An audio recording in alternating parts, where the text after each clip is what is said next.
Welcome to Grace Guides Podcast. Our goal is to provide practical, evidence-based knowledge to bring peace to your family system.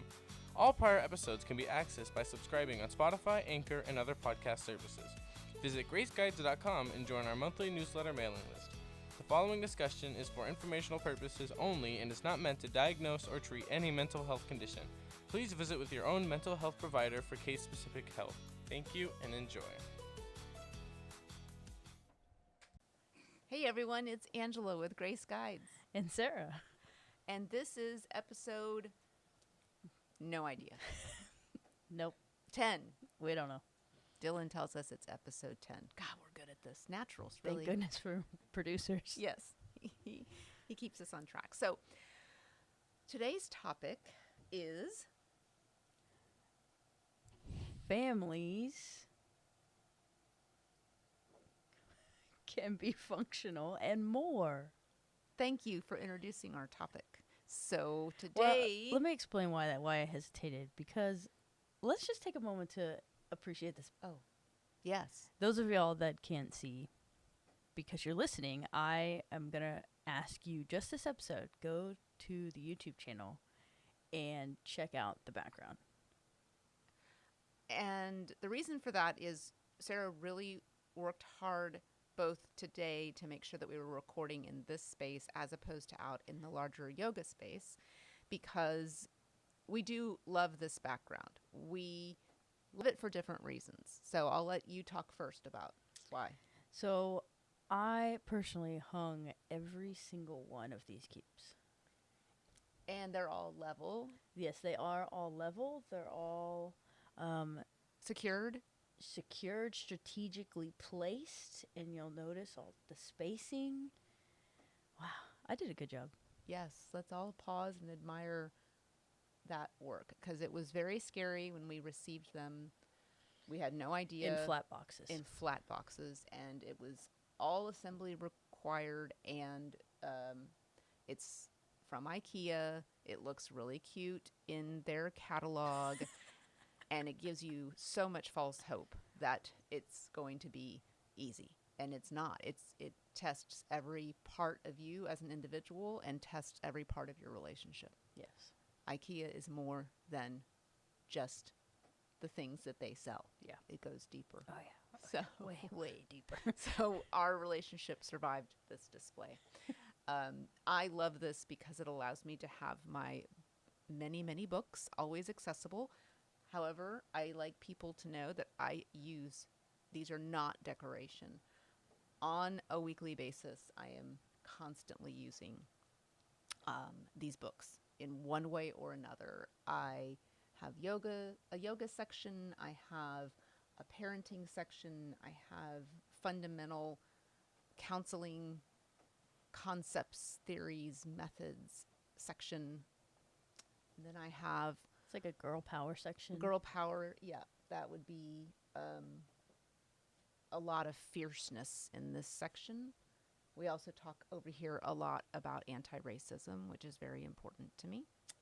And then we have a little bit of like some spirituality and breast cancer and other things up there. Oh, and then this is my really spiritual heavy section, which I love. Several great authors there. So there's intention behind this. And my beloved Ruth Bader Ginsburg has her own section. And my favorite quote, one of my favorite quotes, well-behaved women rarely make history. All right. Well, thanks for that tour of the background. It was very important to us. And go to YouTube if you're listening to the podcast, and you can see all of that on video. So now down to business. For today, we want to talk about kind of what families feel like. And a lot of our work at Grace Guides is in helping family systems. Often that looks like parent coaching, and often that looks like working with the students, the children within family systems, meaning I work with the parents, Sarah works with the kiddos. It goes beyond that, really, because each of us is part of some form of family system. We've all heard that there's, our biological family. There's also chosen family. Family is a really broad concept, but as a general rule, it's a system that individuals are a part of. And like all things where humans are involved, it can get really complicated and messy. And one of the kind of driving principles in what we do at Grace Guides is that we know from our own experiences that family can be functional, not just dysfunctional. Family can be peaceful. It can be honest. It can be authentic. It can be and it should be, in my view, the place where you feel the safest, where you can be the most vulnerable. But it so often isn't, right? Because culturally, we get this message that it's supposed to be really, really hard and full of angst or full of just all those negative emotions. And while that's certainly a part of any family system, I get frustrated by this almost surrender to unpleasantness. Like, oh, well, that's just how it's supposed to be. I'm supposed to walk on eggshells at home. I'm supposed to worry that somebody's going to get set off in one way or another. Or I'm supposed to monitor somehow my family members' moods and my family members' stress levels and my family members' drama. It's like we have to know everything that's happening in everyone's life so that we can tell that temperature. Yeah, so that we can proceed with caution. And that is, we're here to tell you, that's a really hard way to live. And so a huge part of our mission at Grace Guides is to help families create an authentic funk system, because it is possible. So let's talk about some of the ways that we personally have experienced our individual relationship with our family system and origin. So that is the term we use for the family that you were raised in. And then sort of what that has looked like through our individual adult lives, with both how we've kind of gone out into the world and engaged in relationships, and then how that has shaped our nuclear family, which is the four of us, you, me, Adam, and Abbie. So any thoughts that you want to start with? Well, the first thing that popped in my head while you were talking was I was listening to a book recently, because I'm an audiobook person, and it talked about how if you'd rather be at work than home, something's happening in the home. Or I think you told me that means if you'd rather be at work than at home, then the people at work are more emotionally intelligent. Yes, they're like raising your game. The people at work would be raising your game, Mm-hmm. whereas opposed to maybe the people at home are pushing you down and not draining you. Yeah, draining you. Sucking the life out of you. Going back to my battery analogy there. And so that was the first thing that popped in my head. But going to my family of origin, I don't think I realized it growing up how much we didn't communicate. But as I've gotten older, and obviously as our family has grown into what it is today, I've realized that it was a lot of surface level. It was a lot of yes ma'am, no ma'am, yes sir, no sir. We didn't really ask questions. We knew what was going on in each other's lives, but we didn't necessarily know how all those things were impacting each other, or how they were impacting that individual person, or how that rippled out to the rest of the family. We didn't talk about those things. And that is absolutely the norm. That is how the majority of families function. And so there's no blame, being cast there. There's no Um, assignment of fault. I want to be really, really clear about that because I think it can be very unsettling to loved ones that may be listening to this commercial. You know, or for anyone that that struggles with their own thoughts and ideas around their family. And the reason that is so critical that I point this out right now before I bring up some of my own story is that that discomfort when we hear a quote criticism, that's the emotion that we call shame. And we all know my obsession slash fangirl issue slash whatever you want to call it with Brene Brown. But she has done extensive research around shame and how it paralyzes us emotionally. And so if you don't know Brene Brown's work, well, that's a whole other conversation if you don't That's know for her the work. next podcast. But Google her, listen to her TED Talk, watch her Netflix special. It is life-changing. And so let me repeat that when we share things about our personal story, it is not to bring shame to ourselves. It is not to bring shame to our loved ones. It is to honor where we came from in an effort to make necessary changes for future generations, sometimes called generational change, which is our passion. Thank you. Yes, that's very, very important because if you stay in, like for myself, my mother passed away in 2015. She was of the generation where your family problems stayed private. Come hell or high water, they stayed Inside the four walls of the family. And that's even like to little things. I'm not talking about, we didn't have physical abuse in my household. We didn't have sexual abuse in my household.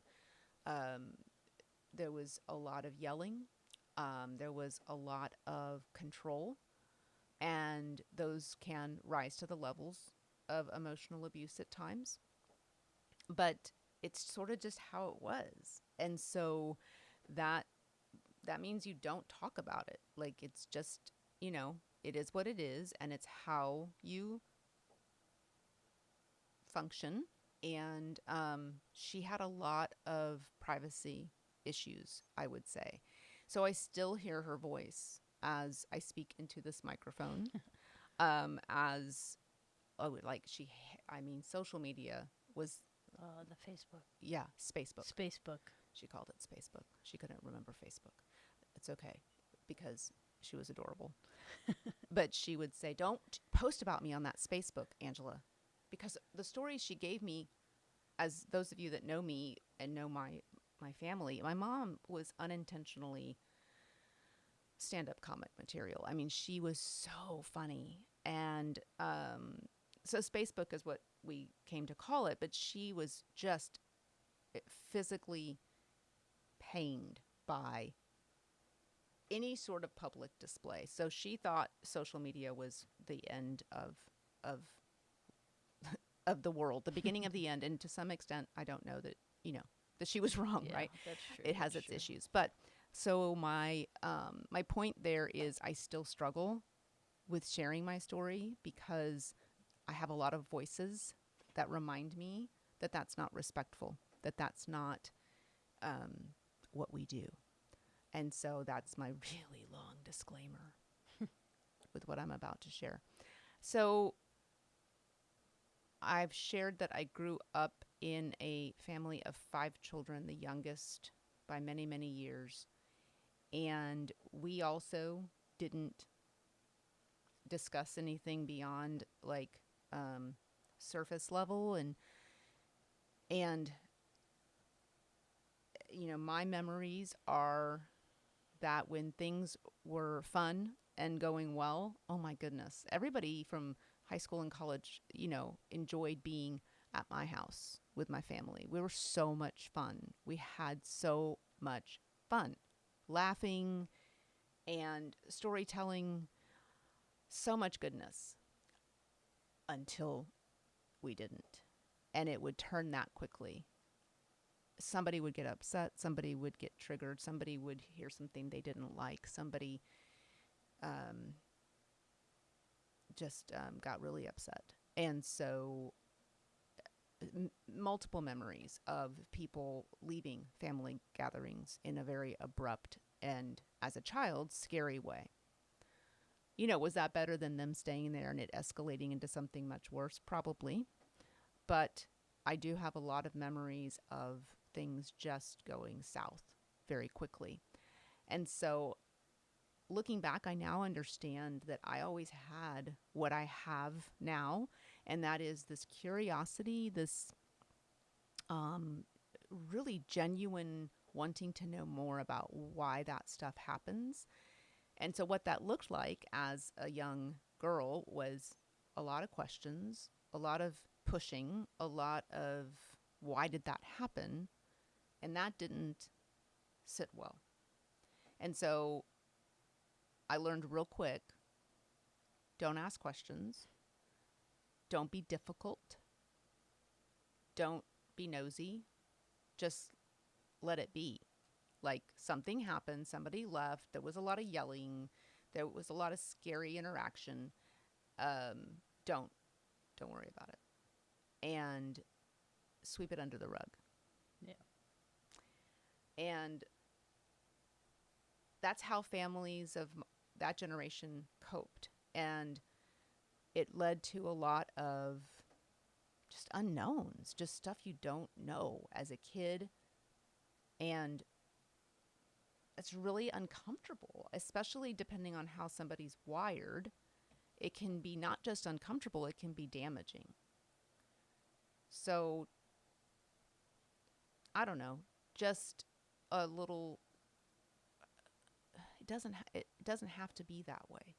But you have to make really intentional efforts to change those behaviors. And that can be really threatening, and that can be really uncomfortable. And that loops you back right into that place of shame. And then you have loved ones that are like, oh, why can't you just let it go? Why can't you just sweep? Grab a broom and sweep with us. And I was never able to do that. And it created a lot of difficulties. Can you think of somebody in your family, not by name, of course, but that hangs on really tight to that sweeping role? Yeah, I think it's a combination of like the sweeping and the just going silent. Mm-hmm. Like, not, like, it's one thing to quote unquote move forward when you've swept it under the rug, and it's another to just like completely forget that it even happened. Because then you're like, you just like erase that memory, but there's no forward momentum because they're just stuck. Mm-hmm. Yeah, I have a couple of those family members. And honestly, I think I go through those waves. I think I go through waves of not wanting to have that hard conversation. It's just so much easier if you stay surface level. And then I'll have the top of the wave where I'm like, no, we really need to have these conversations if we're going to move forward. And so there's just different waves. I'm not perfect. I'm not always ready to fight the fight, even though it doesn't have to be a fight. Yeah, I think timing is important. Yeah, and it's about recognizing that it's a process and learning the skills and practicing the skills to have those hard conversations and do so with compassion and kindness and gentleness. Needless to say, I didn't always have that. I sort of went from being this, okay, I understand. They don't want me to ask questions. I'll stop asking questions. I'll be cooperative. I'll be fill in the blank. And then life brought me things that made me find my voice in that that was no longer okay. And I overcorrected. And then I was just like constantly bringing up the discord and the dysfunction, and like in the moment, in conversations, being confrontational and saying with my siblings, no, that's not okay. That's what I don't do that anymore. And I very much had this expectation that they get on board. And that isn't how this works either. It's about honoring where each person is in that journey. Some of them have zero desire to start it, very content with where they are. Others have a curiosity about it, but are really terrified to face the shame that comes with it. And so that's really a deep dive on what we do at Grace Guides. We help people find those skills to make home what it should be. And that is the very softest place to land. Thank you. Thanks. I guess we'll end there. Thanks, Dylan. That's a wrap.